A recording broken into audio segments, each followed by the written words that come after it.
بار بار ارادتاً جانتے بوجھتے ہوئے کھانے پینے کی چیز کو چکھے، ٹیسٹ کرے، تو ایسے میں اس کا روزہ تو نہیں ٹوٹا لیکن روزہ مکروہ ہو جائے گا۔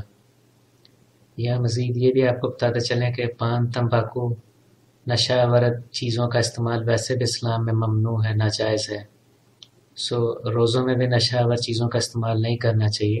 اگر کوئی شخص منہ میں نسوار رکھتا ہے یا تمباکو والا پان رکھتا ہے اور بے شک وہ حلق سے نیچے نہیں اتارا، صرف منہ میں اس نے رکھا ہے، تو پھر بھی بالآخر کیونکہ نسوار دانتوں میں لگ جائے گی، تمباکو بھی منہ میں لگ جاتا ہے، تو اس کا کچھ نہ کچھ اثر تھوک میں مل کر معدے تک چلا جاتا ہے، جس وجہ سے روزہ ٹوٹ جاتا ہے۔ اگر کسی شخص کو انجیکشن لگایا جائے یا ڈرپ لگائی جائے اور اس کا مقصد اس کا علاج کرنا ہو تو اس کا روزہ نہیں ٹوٹے گا، لیکن اس بات کا خیال رکھنا انتہائی ضروری ہے کہ اگر اس انجیکشن یا اس ڈرپ سے اس شخص کو جسمانی طور پر یا ذہنی طور پر توانائی پہنچائی جا رہی ہے یا نیت یہ ہے کہ اس سے اس کو روزہ نہ لگے، تو ایسا کرنے سے اس کا روزہ ٹوٹ جائے گا۔ استھما یعنی دمے کے وہ مریض جو انہیلر یا نیبولائزر استعمال کرتے ہیں، ان کا روزہ بھی ٹوٹ جاتا ہے۔ اگر کوئی شخص رمضان المبارک میں سرے عام کھا پی رہا ہے تو ایسے میں یہ بتانا ضروری ہے کہ اگر تو جان بوجھ کر ایسے کر رہا ہے تو یہ تو ایک گناہ کی بات ہے، وہ سزا کا مرتکب ہے۔ ایسے میں جو حکومت وقت ہے اس کی ذمہ داری بنتی ہے کہ وہ اس کو سزا دے، اور جو لوگ ہیں اگر تو وہ اس کو یاد نہیں کراتے کہ اس کا روزہ ہے، کیونکہ بعض لوگوں کا کہنا یہ ہوتا ہے، بعض عالم دین کا، کہ آپ کسی کو اس لیے یاد نہیں کرا سکتے کہ آپ کو کیا پتہ کہ اس کی واقعی کیا مجبوری ہو کہ وہ روزہ نہیں رکھ رہا۔ ایسے میں افضل یہی ہے کہ اس شخص کو یاد کرا دیا جائے کہ رمضان المبارک کا مہینہ چل رہا ہے، اور اس شخص کو بھی چاہیے کہ وہ دوسرے روزہ داروں کے روزوں کا احترام کرے۔ اگر کوئی اپنے میڈیکل ٹیسٹ کے لیے بلڈ سیمپل دیتا ہے، یعنی خون کا نمونہ دیتا ہے، تو ایسے میں اس کا روزہ نہیں ٹوٹا۔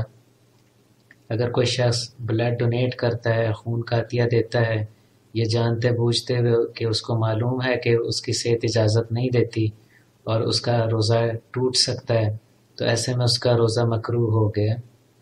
لہٰذا اگر کسی نے رمضان المبارک میں بلڈ ڈونیٹ کرنا تو اس بات کا خیال رکھے کہ وہ صحت مند ہو، ایسا نہ ہو کہ اس کی اپنی صحت بلڈ ڈونیٹ کرنے سے خراب ہونے کا خطرہ ہو، ورنہ اگر اس کا روزہ نہیں بھی ٹوٹے گا تو بھی اس کا روزہ مکروہ ہو جائے گا۔ اگر کوئی شخص اپنی جان بچانے کے لیے کچھ بھی کھا پی لیتا ہے اس لیے روزہ توڑتا ہے تو وہ جائز ہے۔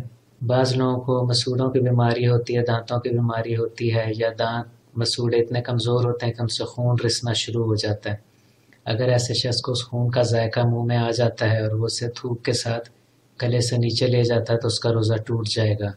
اگر کوئی شخص غلطی سے کچھ پی لے یا کچھ کھا لے تو اسے چاہیے کہ منہ میں جو کچھ ہے جیسے اسے یاد آئے اس کو منہ سے باہر نکال دے اور اپنا روزہ جاری رکھے۔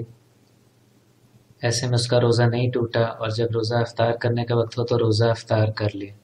سگریٹ، حقہ، شیشہ، سگار وغیرہ پینے سے روزہ ٹوٹ جاتا ہے۔ اگر کوئی شخص سگریٹ پی رہا تھا اور اس کی پی ہوئی سگریٹ کا دھواں کسی اور شخص نے سونگھ لیا تو جس شخص نے صرف دھواں سونگھا ہے اس کا روزہ نہیں ٹوٹا۔ اگر کوئی شخص انتہائی بیماری یا سفر کی وجہ سے روزہ ترک کرے تو جائز ہے۔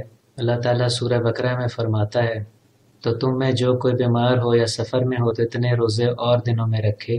اگر کسی شخص نے روزہ رکھا ہو اور ڈکار کے ساتھ اسے پانی منہ میں آ جائے تو ایسے میں بھی اس کا روزہ نہیں ٹوٹا۔ اگر کوئی شخص شرعی طور پر مسافر ہے، یعنی وہ 48 میل یا اس سے زیادہ کی مسافت طے کرتا ہے اور اس دوران اس کے شہر کی حدود پیچھے رہ گئی ہیں، یعنی وہ شہر کی حدود سے باہر آ چکا ہے، تو ایسے میں وہ روزہ ترک کر سکتا ہے۔ مزید یہ ایسی خواتین جو شیر خوار بچوں کو پال رہی ہوں انہیں بھی روزہ ترک کرنا جائز ہے۔ حالت جنگ میں یا اگر ذہنی توازن خراب ہونے کا اندیشہ ہو یا جان جانے کا اندیشہ ہو، کوئی اس طرح کی صورتحال ہو تو اس میں بھی روزہ ترک کرنا جائز ہے۔ ایسے معاملات میں کہ جب روزے کو چھوڑنا پڑ جائے، ترک کرنا پڑ جائے، تو ایسے تمام روزوں کے بدلے قضا روزے رکھنا ہوں گے۔ قضا روزے رمضان المبارک کے علاوہ ان دنوں میں رکھنے ہیں کہ جب روزے رکھنا جائز ہے۔ اگر کسی نے ٹوتھ پیسٹ کرنی ہو تو اس کو چاہیے کہ وہ یا روزہ رکھنے سے پہلے یعنی سحری کے اوقات سے پہلے اس وقت کر لے، یا پھر روزہ کھولنے کے بعد کسی وقت رات کو کرے، کیونکہ اس سے بھی روزہ ٹوٹنے کا خطرہ ہوتا ہے۔ بعض اوقات ٹوتھ پیسٹ مکمل طور پر دانتوں سے نہیں نکلتی، اور اگر دانتوں میں پھنسی رہ جائے اور وہ تھوک کے ساتھ مل کے گلے سے نیچے جاتی رہے تو روزہ ٹوٹ جاتا ہے۔ اسٹیم کے بارے میں، بھاپ لینے کے بارے میں ہم پہلے آپ کو بتا چکے ہیں کہ اگر کوئی شخص ناک سے یا منہ سے اسٹیم لے گا تو اس کا روزہ ٹوٹ جائے گا، کیونکہ بالآخر اس میں پانی ہوتا ہے اور اس کو حلق سے نیچے اتارنے کا مطلب معدے تک پانی پہنچانا ہی ہے۔ ناظرین اکرام، یہ تھا ہمارا پروگرام روزہ ٹوٹنے کی وجوہات کے بارے میں۔ اگر آپ نے ہمارے چینل کو ابھی تک سبسکرائب نہیں کیا تو پلیز سبسکرائب کریں۔ اس ویڈیو کو آپ لائک اور شیئر کریں تاکہ زیادہ سے زیادہ لوگوں کو اس کا فائدہ پہنچ سکے۔ کمنٹ سیکشن میں اپنے کمنٹس دیں۔ حاضر ہوں گے آپ کی خدمت میں ایک نئے پروگرام کے ساتھ، تب تک کے لیے اجازت دیجیے۔ اللہ حافظ۔